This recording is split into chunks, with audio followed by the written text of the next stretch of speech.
Lesson 26. Now, Lesson 26 is all about the extensive information that you can get in first world countries.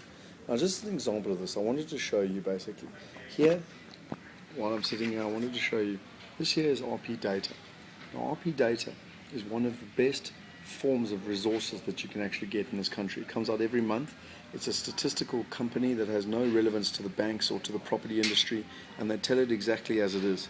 And when you look at it, this actually will give you a full report on what is happening in the market, what is the seasonally adjusted averages, what the supply and demand is, what the growth is, what they expect to happen in the short term, the medium term, and the long term.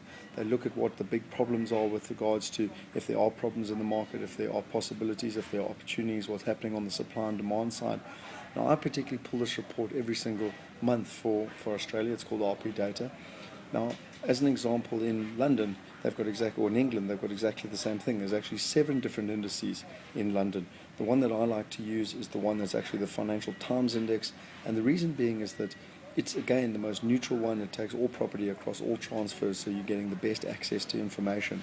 And, you know, when you've got the Nationwide, it's like the ABSA index at home. It only takes all the mortgage amounts that are with Nationwide. Now, sure, Nationwide is one of the biggest in the country, but at the end of the day, less than 50% of property in England is actually mortgaged, and therefore it's not very representative of what is happening. So that's from a company called Metrics. I can never pronounce it, but at the end of the day, in the different countries that you're going to, I've got the same for America, I've got the same for Europe. Wherever I go, I've got access to these type of information. Now, these are actually free resources. The difference is you've got to know where to get them, and you've got to know how to trust the particular ones. This one for Australia, RP data, absolutely fantastic.